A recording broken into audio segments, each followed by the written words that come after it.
Hey everyone, it's TTL back with another video for you, and today we're going to be taking a look at the Corsair 7000X. Now this is their latest and greatest evolution of the new 1000 series cases. So we've had the 4000, the 5000, now we've got the 7000 series. This is the top flight one, it's the X, the one with a glass front, a glass top. It can fit two 420mm radiators in it, so three 140mm fans on a single radiator, which is massive. Now, because of that, it means that I have the new H170i, which is their 420mm AIO in here as well. So we've yomped the two together. Now, on paper, it's actually a cracking case with an amazing amount of features. But it's kind of let down by some of the smaller details, which have kind of really stuck in my teeth and annoyed me.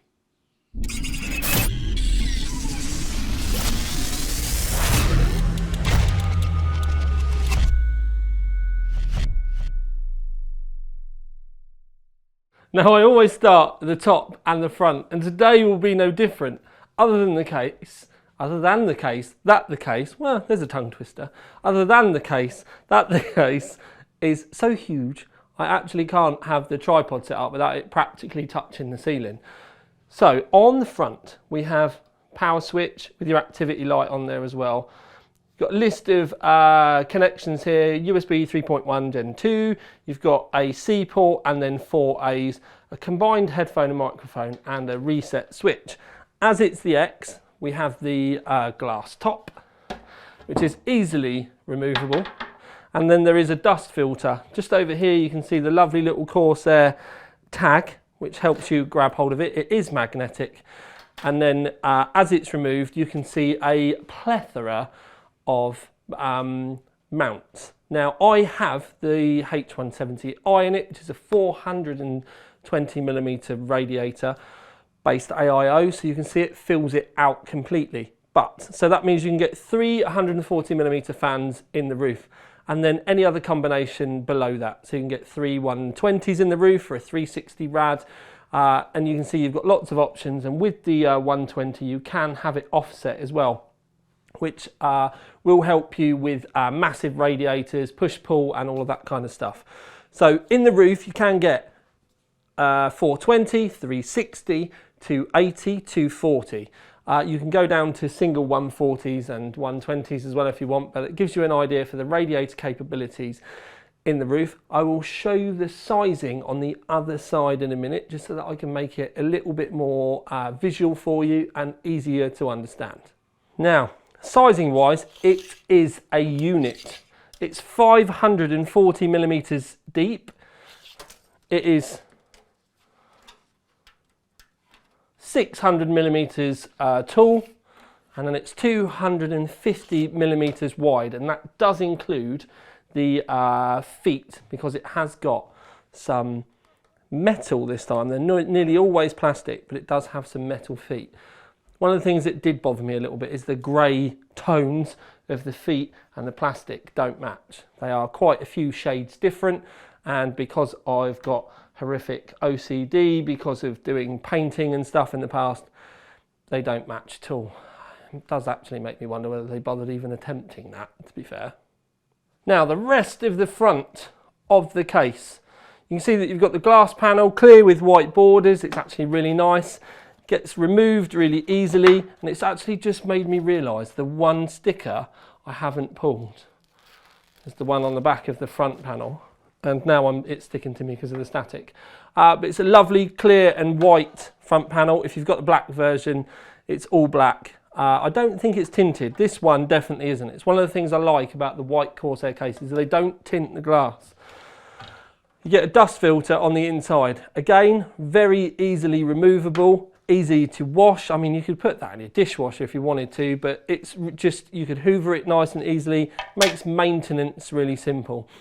Then we have 340mm fans in the front. There is a matching one in the rear as well.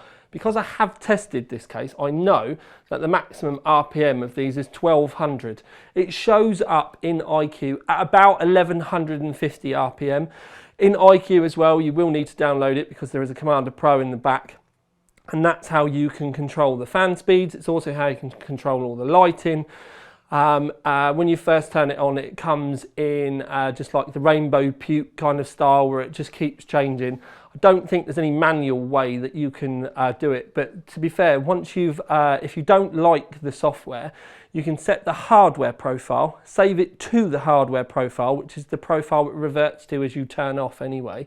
And then once you've done that and you've saved that hardware profile, it will always go to that in the normal modes. So you can then, if you wanted to, remove the software. Little bit of a faff, but there is a way around it if you don't like it. Other than that, on the front, there's not really a great deal for us to talk about. White fans, really nice. White cables, really nice as well. All kind of ties in. For the white model, it shows that they have, at very least, made a bit of effort, and it's quite appealing. One of the things I will say is behind those fans, you do have mounts there for other size fans as well. So you can put 120s in if you want. Because of the fact that there's mounts either side, you can offset them if you want as well, which can help you later on when we go to talk about the rear, we'll call it the rear set of fans for the radiators, which I'll show in a sec. So you do have an option on that front to be able to offset a water cooling radiator should you wish. Now, why would you want to offset a water cooling radiator, Tom? That's just silly talk. But we'll come round to this side of the case, which is not normally where I would go from here. But because we're seamlessly flowing through, I will show you why. Now, the back door, lovely poppers on hinges. I do kind of wonder why this isn't glass. Now, this is further backed up, making me question why it's glass even more when you open the back, and then there's another metal door. With a metal, now this is the top end case. There's no glass available. So the 7000X is the top one. So unless there's an option as an aftermarket to buy a glass rear door, I genuinely don't understand why this is here. It's also, there's no magnets or anything to keep it closed. Now the cabling that I have in here, although it's not tidy, and I'll explain why in a minute because I do need to move stuff around in a second for you, there's nothing really in here that's particularly bad. Because when I close the back door, it clips on really nicely. There's no bulges or anything. But this one, and it's like, why is this here? We don't have a window. So what I'm going to do is I'm going to remove this, throw it on the floor. Why is it there? We don't need it. It's not, save the money. It's like, other than when we open the back door, which, let's face it, this case is not going to be on OnlyFans, so it's not going to be opening its back door in lots and lots of pictures all the time. I don't really see the need for it. And yes, I could have made the cables tidier, but I was talking to you about offset radiators and stuff like that. It's because you can put fans down the back here if you want. Now this is a 120mm mount, so you're stuck with 120mm fans, you're stuck with 120mm radiators. But it would mean that if you wanted to, you probably could get a pair of rads in the front, both pushing in. You're not going to be able to have a pair of full fat ones, but if you did have a pair of full fat ones, then you'd end up with them crossing over each other anyway. But it is going to give you some options should you want to do it. It could also give you some options to add an extra set of fans in there. Could also give you an option. There are lots of reservoir mounts and pump mounts that you can put on 120mm fans. So you could use this as a mount for that. It does open up a plethora of options. But what it does also then straight away bring me back to is this cover that's here. The fact that it's so short.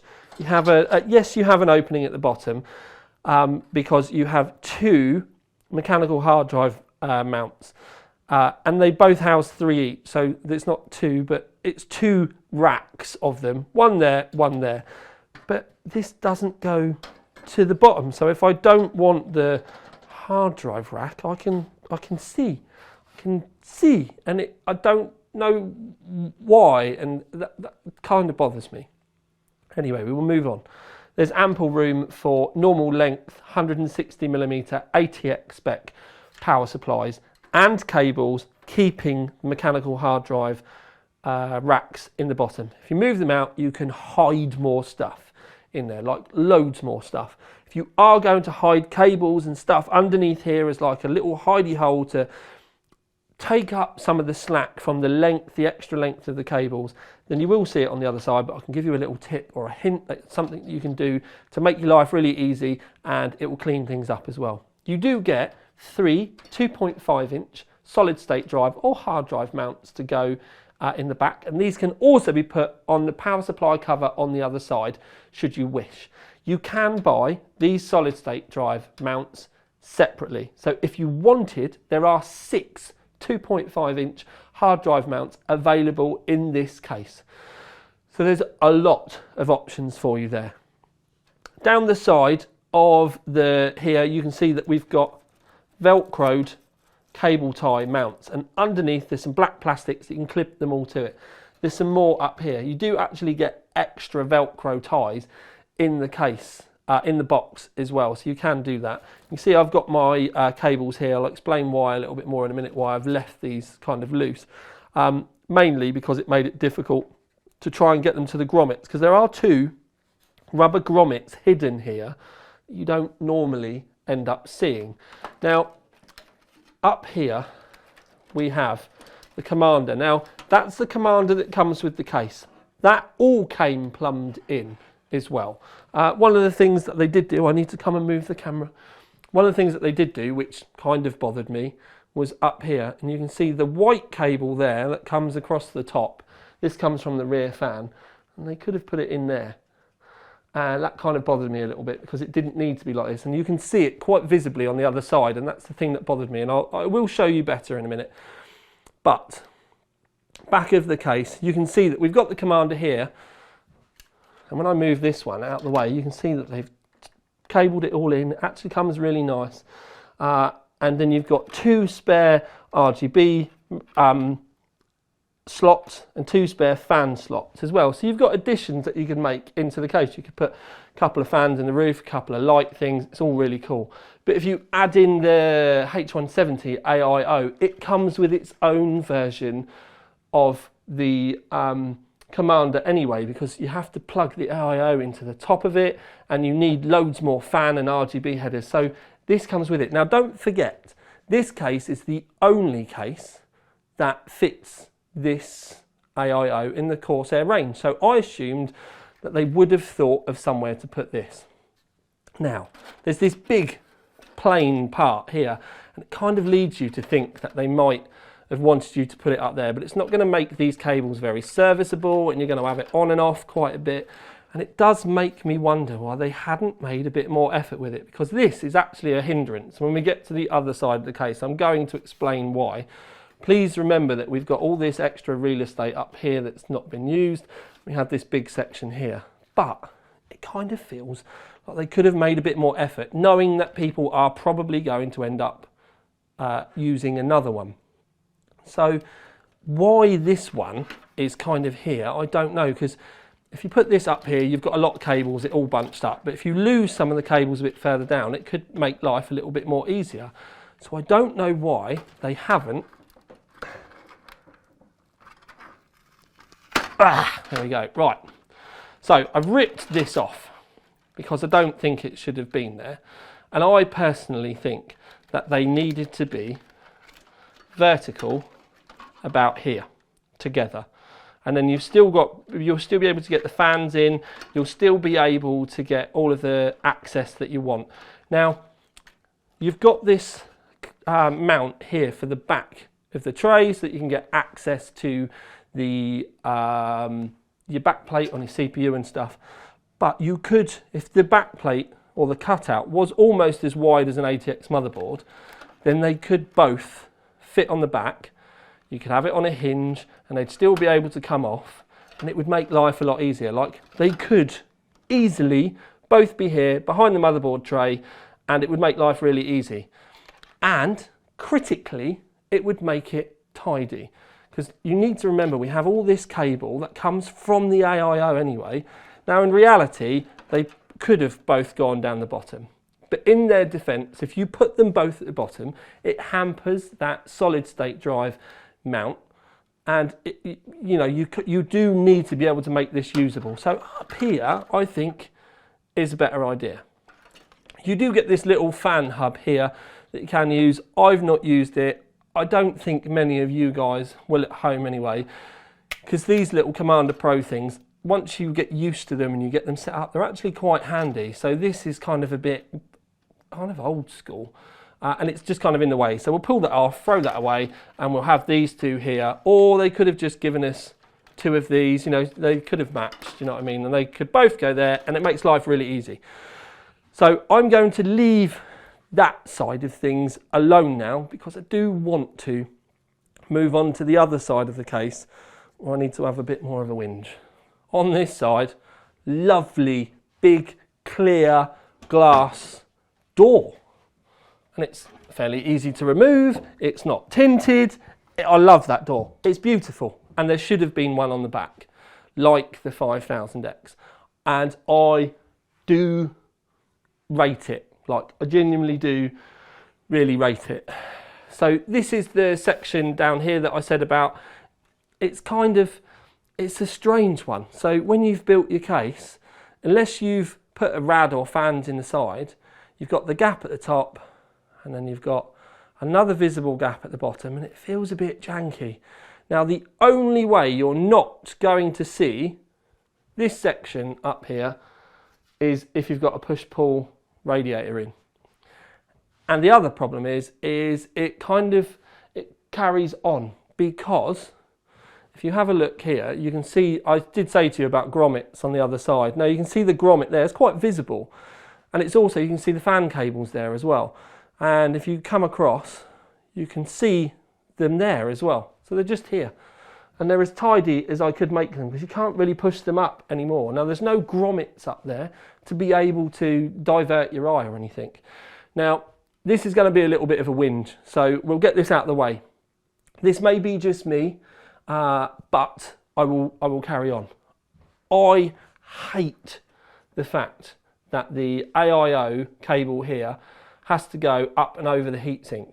Or if I wanted to do it the other way, which is how I would normally mount it, I would have it up the side here, up the side of the memory, and then I would go up in the grommet here, this grommet.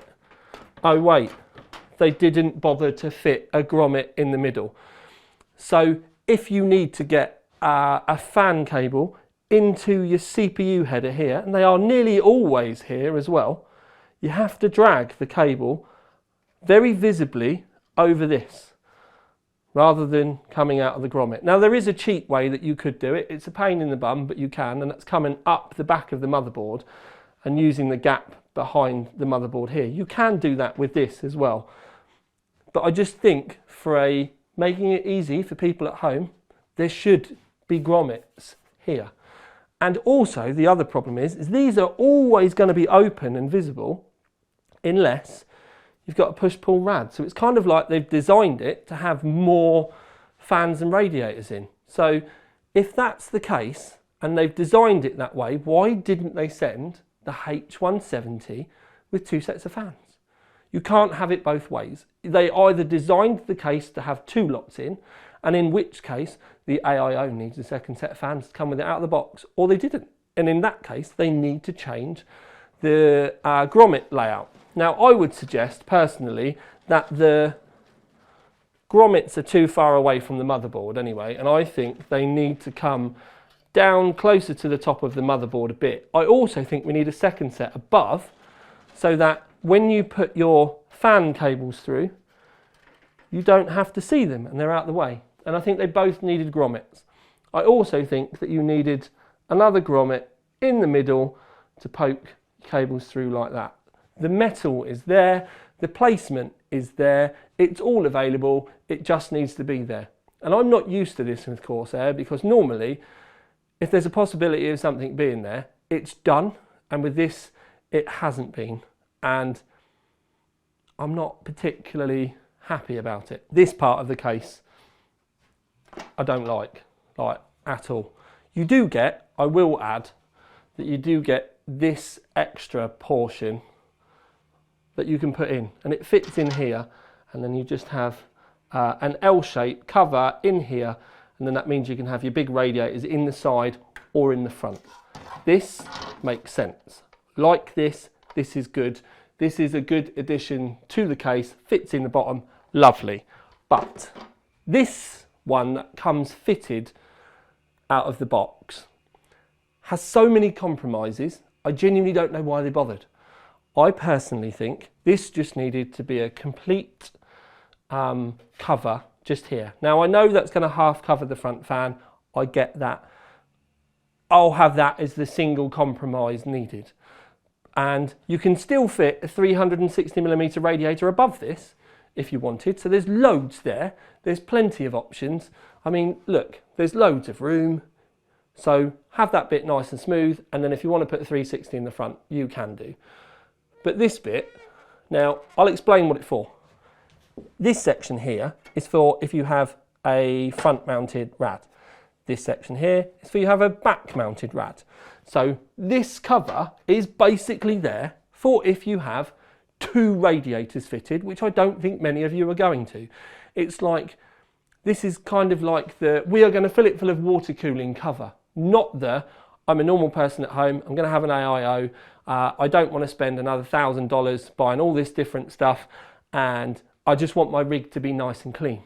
So I personally don't understand why you need this, because at the end of the day, if you were going to have a rad in the front or a rad in the side or both, you'd use the other mount. This needed to be nice and smooth to keep the lines clean, and they've not bothered with it. And I genuinely don't understand why. And it frustrates the bejesus out of me.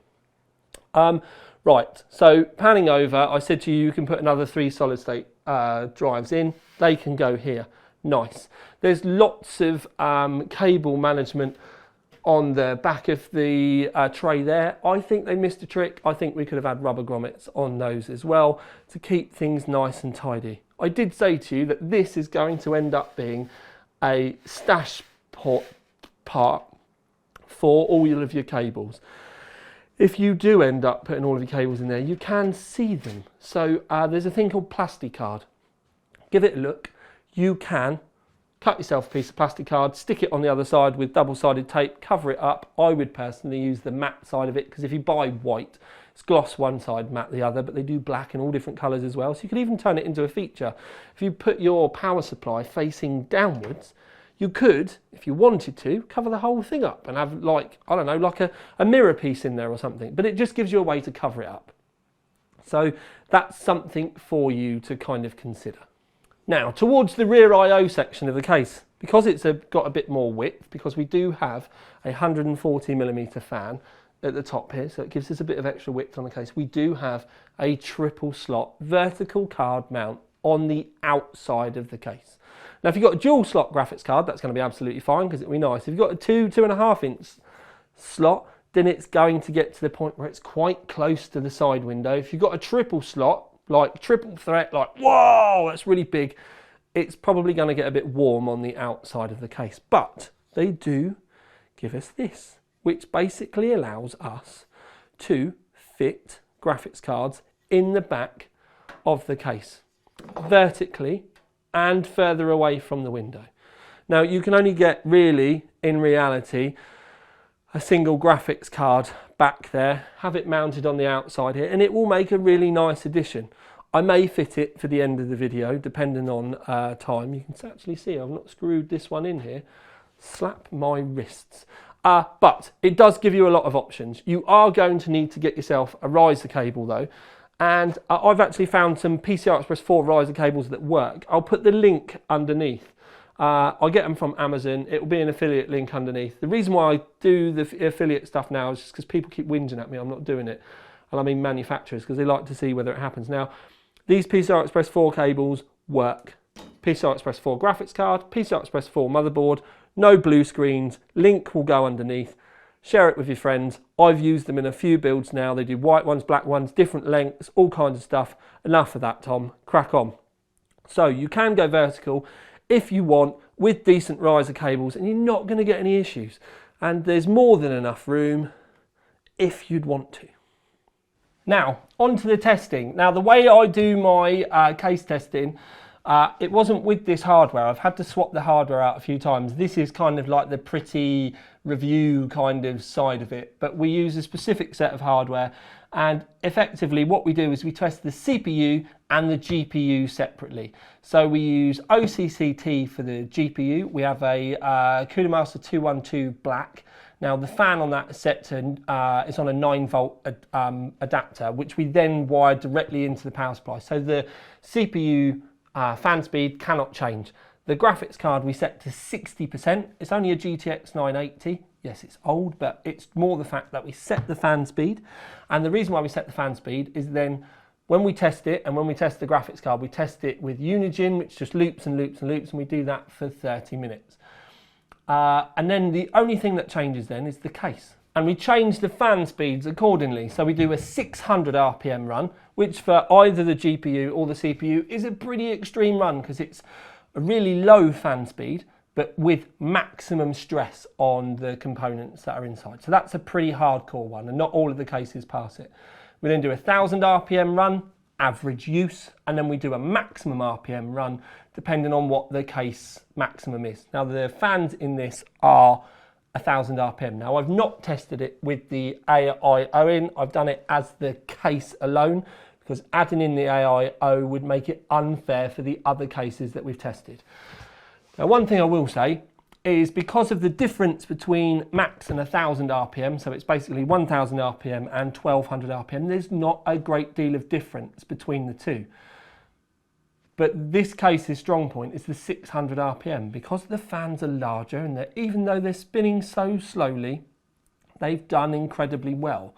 But that was all based on CPU temps. When you do get to the GPU temps, the graphics card temps, they weren't bad, but at the same time they weren't particularly good either. Now we have had other cases in the past that have performed differently, slightly better. I'm going to assume it's just down to the actual case fans in the front. Maybe they're a bit too far away or something. I honestly don't know. But the CPU temps absolutely loved it. 600 RPM in the front.